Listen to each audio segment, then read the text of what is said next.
Cuando estoy aquí en Caramada me pregunto cómo se sentiría Humboldt y Bonpland cuando hicieron este viaje. Estuvieron 74 días metidos aquí en el Orinoco y se fascinaron con lo virgen de este territorio.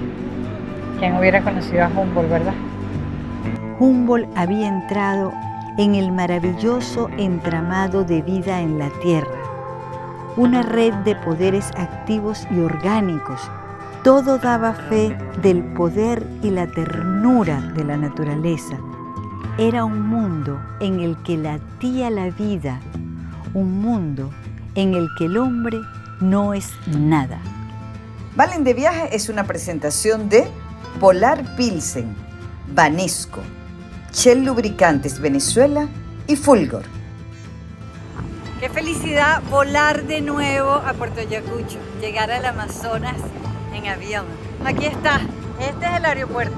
Cruzamos el país de norte a sur para llegar al estado de Amazonas, porque yo te quiero enseñar el Orinoco en verano, con todas las piedras afuera. Aquí nos vamos ahorita a Sardinata en el río Orinoco, que es el patio trasero de Fátima y de Javier. ¿Ah, Javier? Sí, ese es el patio trasero de la casa.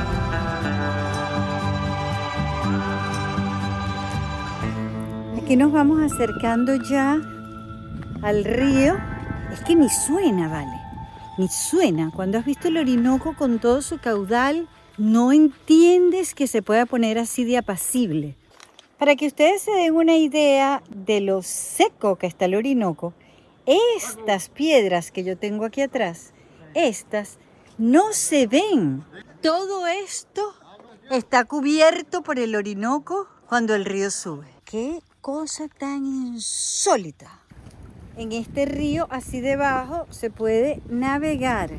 Que aunque parezca que hay tipo tranquilo porque está bajito, bajito es que es más pelúo, porque hay que esquivar las piedras, ¿verdad, Narciso? Sí, y ya uno a medida que va navegando va aprendiendo un poquito más. Todos los días uno aprende algo diferente. Tengo como 35 años más o menos navegando por aquí. Wow. Estos son los raudales de Atures. Que son los más malandros del Orinoco, sí. ¿Verdad? Que Fátima está muy impresionada de que esta sea la lanchita, ¿eh, Fátima? Sí, muy rápido. 3 semanas después de botar su barca en el río Apure y 10 días después de entrar en el Orinoco, el río se estrechó. Estaban aproximándose a los rápidos de Atures y Maipures. Allí, a más de 800 kilómetros al sur de Caracas, el Orinoco se abría camino por una cadena montañosa. Los rápidos descendían durante varios kilómetros por cientos de escalones rocosos en los que el agua rugía y desprendía una bruma constante que sobrevolaba el río. Llegó el momento de la verdad. Ahorita nosotros vamos a meternos en los raudales. Arrancamos.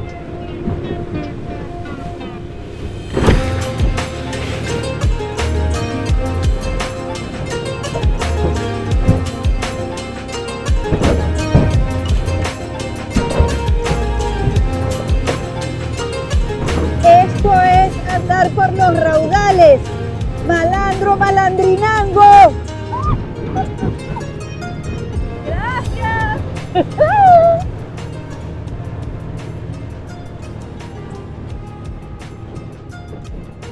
Este es el primer escalón de los raudales de Atures.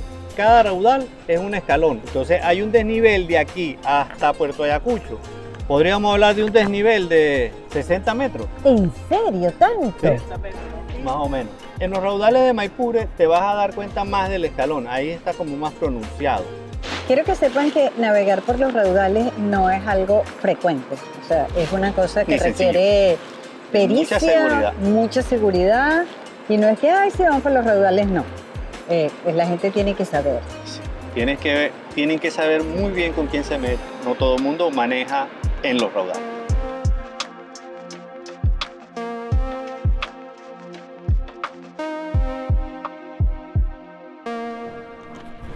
Aquí nos bajamos porque aquí vamos a almorzar, pero después un poco más tarde. Aquí están asando ya la payara.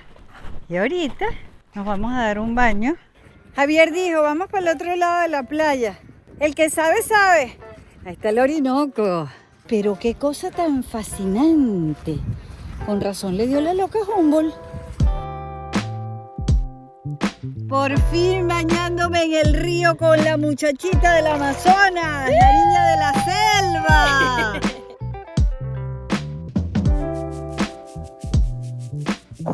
Este puede ser el mejor restaurante del país. En esta churuatica es donde nos vamos a comer la payara.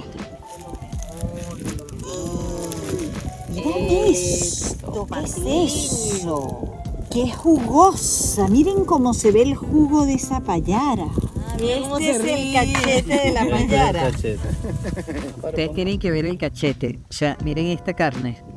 No sabe tanto. Qué buenísimo. Ajá, ¿qué es esto? La payara usa los dos dientes normales, que son estos dos. Ajá. Cuando se le quiebra uno, levanta este otro. Tiene un diente de repuesto. Exactamente. Eso no cree Ratón Pérez.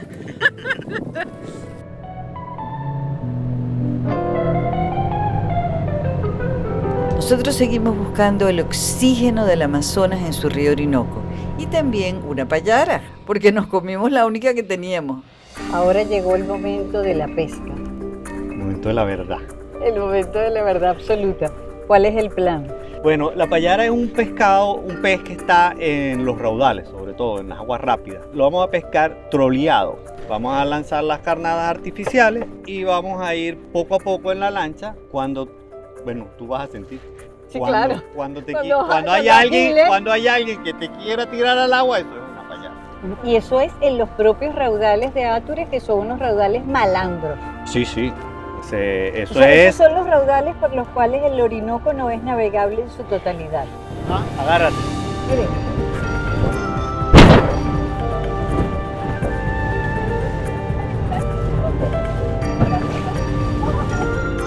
Este tipo es un loco, pana, mira.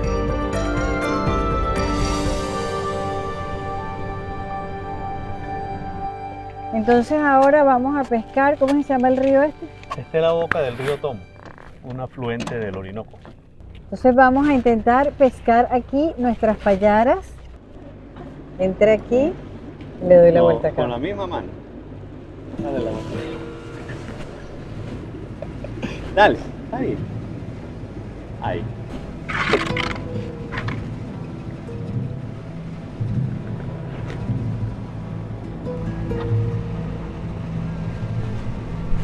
Sí la tengo, tienes, sí la la tengo, sí la Tiene, tengo. la tiene. Las dos tenemos. Sí, calma. ¿Se fue? Coño, se fueron. No, tú la tienes, Mara, tú la tienes. Yo la tengo.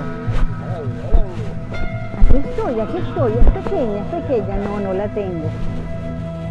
Pero sí, ahí estaba.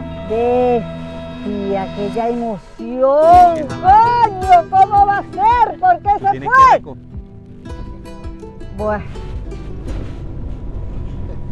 A medida que avanzaban, la selva se aproximaba tanto al río que era difícil encontrar lugares en los que acampar por la noche.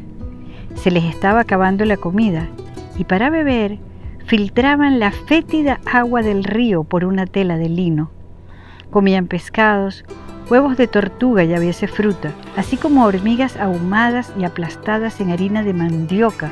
Cuando no podían encontrar qué comer, aplacaban el hambre con pequeñas porciones de polvo de cacao seco. Cruzamos el raudal de Guajibo, no me atreví a sacar el teléfono, no se fuera a emparamar o a caer, pero lo logramos, todos sanos y salvos. Y por aquí vamos subiendo para casa de la señora Rosa, que tiene aquí como un campamento, ¿no? Aquí hay un montón de gente. ¡Wow! Mira el montón de carpas allí. Uno cree que está en la mitad de la nada y de repente llegas aquí y te consigues esta casa tan linda con este montón de carpas. Y aquí la señora Rosa, qué bella. ¿Cómo le va? ¿Usted vive aquí? Sí, hace más de 30 años. ¿Y recibe turismo por aquí? Sí, de hace como de 5 años para acá. ¿Y cuánta gente puede recibir usted aquí? Aquí se reciben, bueno, pues, está de 20, 30. Y que por lo general son colombianos. Ah, sí. Venezolanos no vienen mucho. No mucho, poco. ¿Y le gusta vivir aquí? Sí. Ese silencio, ¿no? Ujú. ¿Y tiene luz? Sí, planta. Bueno, vamos a ir a conocer su sitio, a explorar, ¿ok? Ah, bueno. Chévere. Muchas gracias, señora Rosa. Nada.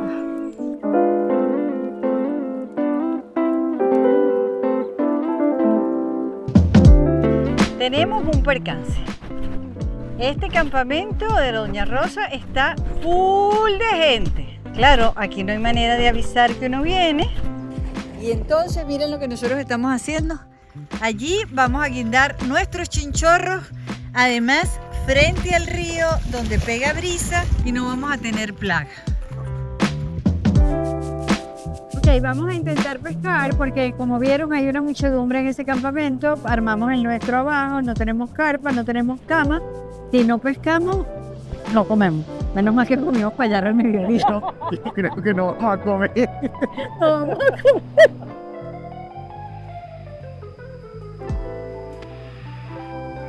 Humboldt estaba fascinado por la jungla.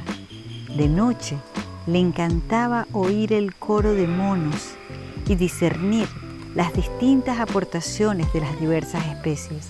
La selva estaba llena de vida. Había muchas voces que nos proclamaban que toda la naturaleza respira. Este era un mundo primitivo en el que el hombre no ha perturbado el curso de la naturaleza.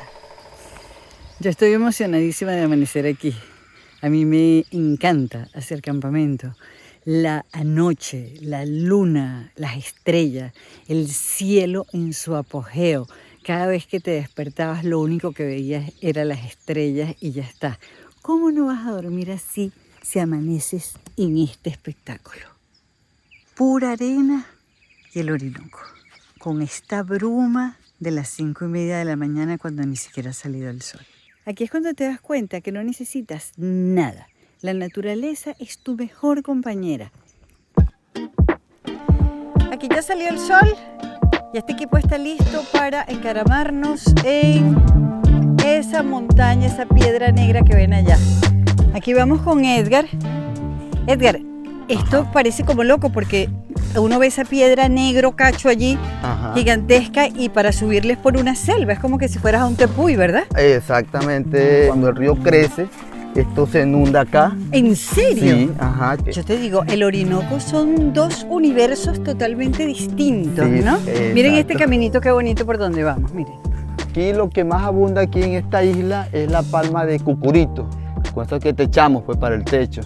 Miren, el cucurito tiene estas canoas que protegen el fruto y que son una belleza para tenerlas como de bandejas en tu casa. Eso protege el fruto. ¿Qué hacen con ese cogollo? Ese cogollo lo agarran cuando está más formado, más abierto. Ellos hacen el catumare, que es para cargar ellos el pescado, y de la misma palma hacen como tipo cama, como digamos una alfombra, puro de O cucurito. sea que con cucurita sirve para todo. Sí, señor. ¿Ustedes saben qué es lo más loco? Que nosotros estamos caminando sobre la roca, ¿ok? Todo el tiempo sobre la roca, que tiene este poquito de tierra, pero siempre es sobre estas rocas del macizo guayanés. Ahora sí llegó el momento de la roca. Aquí vamos a entender cómo es caminar por esta roca que veíamos desde el chinchorro. ¡Wow!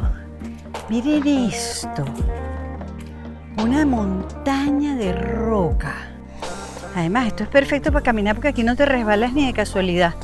Miren, las bromelias, como nacen aquí en la roca. Me preguntaba Gustavo por qué la piedra también es blanca y la vemos muchas partes blancas de la piedra. Ese color negro de la piedra es un hongo de la piedra. Este es su color original, blanco, granítico. Fíjate, aquí vemos muy bien por donde viene la canal del agua. Eso quiere decir que cuando baja el agua también bajan sedimentos y ahí se depositan y por eso ahí nacen las matas. El escudo guayanés, las primeras afloraciones del planeta, 2000 millones de años. Ya está pegando el sol sobre la piedra. Cuando llegas aquí te das cuenta que es muy sabroso ser tu propio dron, subes hasta la piedra y ves desde las alturas, pero con tus propios ojitos. Eso es lo que estamos haciendo. Qué emoción de vista, vale.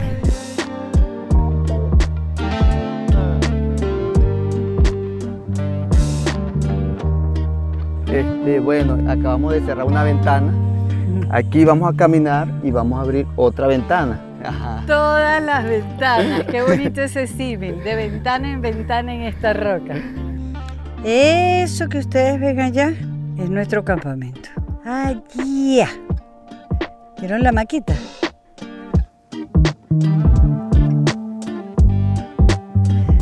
Ajá, Javier, ¿qué es esto que estamos viendo acá? Aquí estamos en la parte baja de los raudales de Maipures.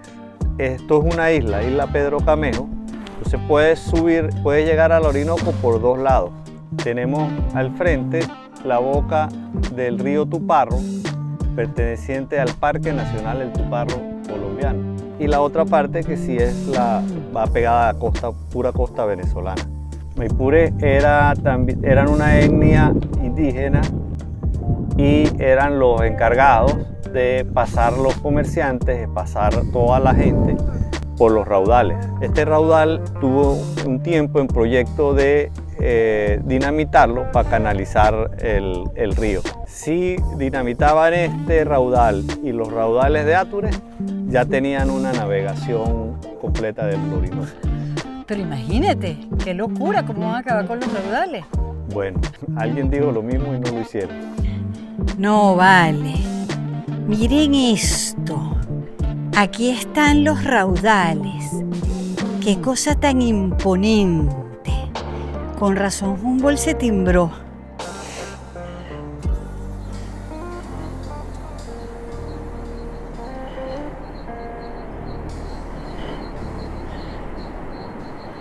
Llegamos a los raudales. Sí, llegamos a los raudales de Atures.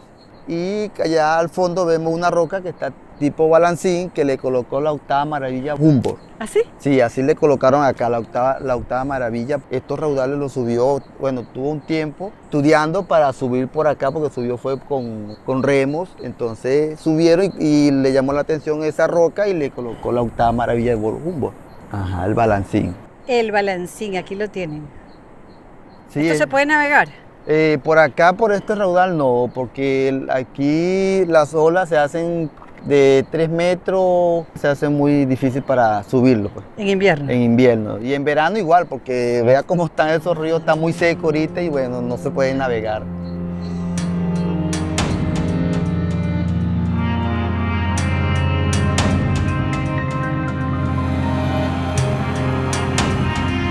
Nacida y criada en el Amazonas, tanto que te llamas Fátima del Amazonas.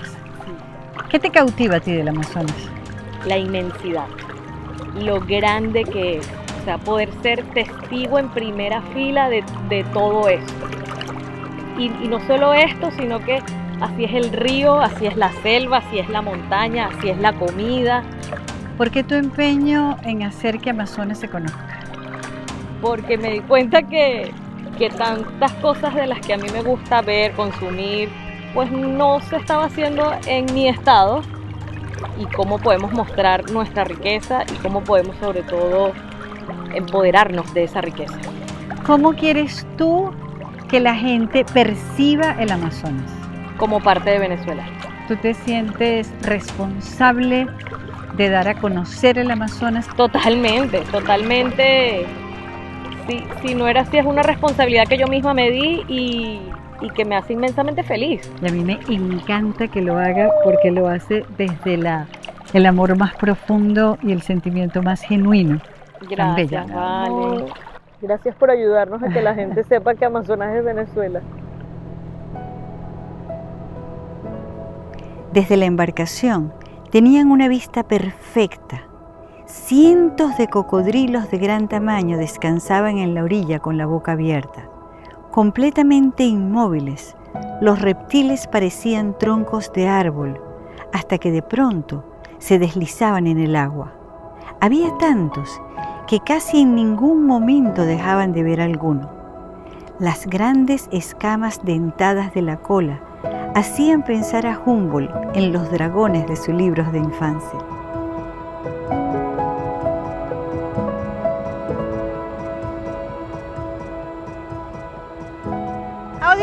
la conseguí en el mercado y ahora por supuesto vengo para su casa porque ella es mi artesana favorita de los animales, mi amor. Vamos para adentro todos. Y aquí es donde trabajo, Dilia. ¿Por qué es que tú puedes hacer esas formas de los animales en movimiento tan perfectas? Porque me crié en la selva y conozco los animales. He tenido contacto con los animales desde muy pequeña. Mis padres siempre cazaban los tigres y yo lloraba porque no me gustaba verlos muertos. Bueno, después que crecí vi que la gente compraba piel, entonces pensé que haciendo piezas, bien sea de guacamaya, del loro, tucanes, la gente dejaba de atrapar esos animales. O sea, propiamente creo que mi dedicación fue para preservarlo a ellos, para que no lo dañaran. Fíjense aquí, miren la cara de estos niños, el movimiento, la expresión. Y tú hacías también colibrí. Ah, sí, de un montón, todo, mariposas.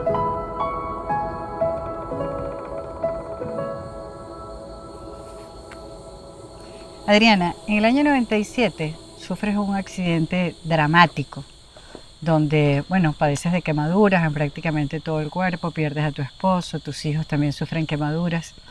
¿Cómo es que después de algo tan doloroso, que determinó tu vida, tú decides quedarte en Amazonas de todas formas? Si hay algo que te amarra a Amazonas, a Puerto Ayacucho, es la solidaridad de los seres humanos que están alrededor. Cuando tuvimos el accidente, el pueblo estaba conmocionado, nunca faltó una mano que se le tendiera tanto a mis papás que estaban viviendo esto solos, además, y las hijas que se tuvieron que quedar porque las dos mayores tuvieron que quedarse en Puerto Ayacucho, y siempre hubo alguien que las acompañara. Y cuando yo regresé a Puerto Ayacucho, el recibimiento fue como una fiesta. Nunca pensé en irme a otro lado.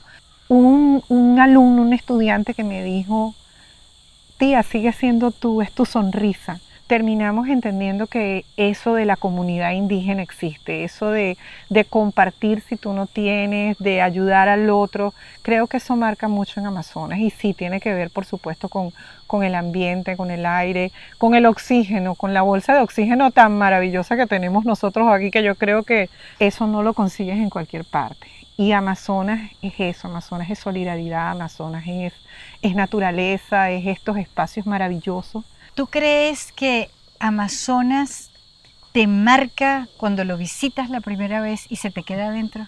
Totalmente. Todo lo que significa nuestra Amazonía marca mucho en la vida del hombre. Estoy impactadísima. Esta es la primera vez que yo llego aquí al puerto de Samariapo y ¿no está? El agua no está. Aquí estaban todas las embarcaciones, todos los bongos aquí pegaditos.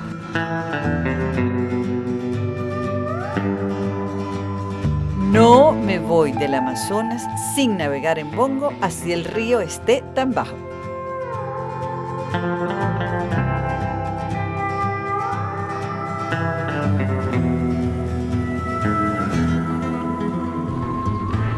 De Mérida te viniste al Amazonas, ya tienes 30 años aquí, tus hijos se fueron, tu esposa se fue y tú sigues aquí. ¿Por qué? Sabes que yo creo que uno en la vida tiene que estar donde le gusta estar. Me encanta el Amazonas. Es una atracción, es estar, es como que te olvidas de todo. ¿Cómo te lo describo? Tú lo debes sentir también, me imagino. O sea, estás tú y el río. Eso es. El río te determina, el Amazonas te marca, te atrapa, te asombra todo el tiempo. No voy a buscar más nada, yo lo tengo todo aquí.